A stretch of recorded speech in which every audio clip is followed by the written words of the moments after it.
Byagenda bite umenye ko ibibazo uhura nabyo mu buzima atari ibyo kugusenya, ahubwo ari ibishaka kukwereka inzira nshya?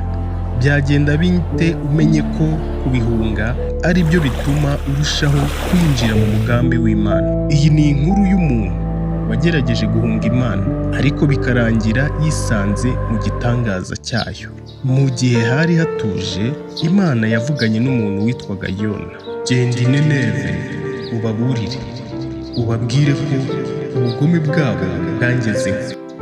Nineve ntihari umujyi usanzwe, hari ahantu hateye ubwoba, huzuye urugomo, ubusambanyi, kandi Yona ntiyashakaga kuhajya. Aho kumvira, Yona yarahunze. Ntabwo yerekeje ku muhamagaro we, ahubwo yawurenzeho. Yazamutse mu bwato bugana ahandi hantu hatandukanye, atekereza ko ashobora guhunga Imana. Ariko ntushobora guhunga umuhamagaro wawe, ntushobora guhunga uwaguhamagaye. Imana yohereje umuyaga mwinshi,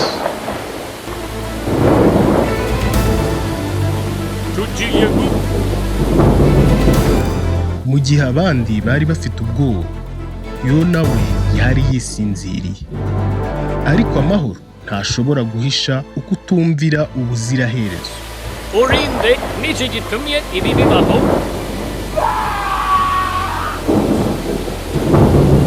Ni njyewe ndimo guhunga Imana, munjugunye mu nyanja, hanyuma umuyaga uraza guhagarara.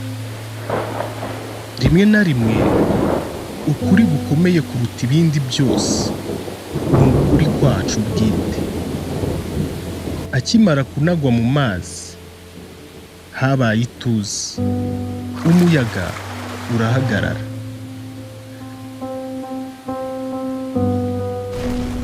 Ariko Yona atangira kwibira,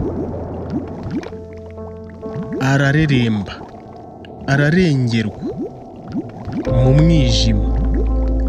Ariko igihe byasaga naho birangiye, Imana yohereje ifi nini. Ntabwo yari iyo kumumira, ahubwo yari iyo kumurokora.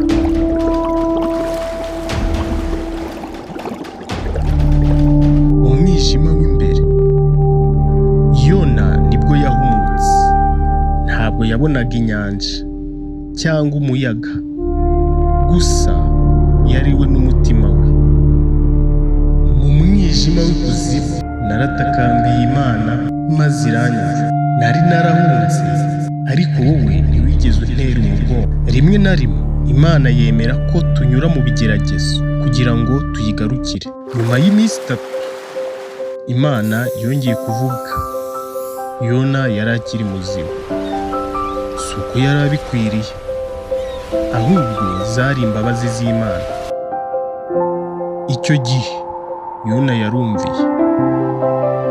Muve mu byaha bitarabokama. Hanyuma ikintu kidasanzwe cyarabaye. Umujyi wose warihanye, kandi Imana irababarira. Ni gute wababarira? Kuko imbabazi z'Imana ziruta uko tubyumva, ziruta amakosa yacu, ziruta guhunga kwacu. Ushobora guhunga, ushobora kwihisha, ushobora kwinangira, ariko ntushobora guhunga umugambi w'Imana ku buzima bwawe. Kandi rimwe na rimwe umuyaga, umwijima, ubujyakuzimu si iherezo, ni inzira yo kugaruka.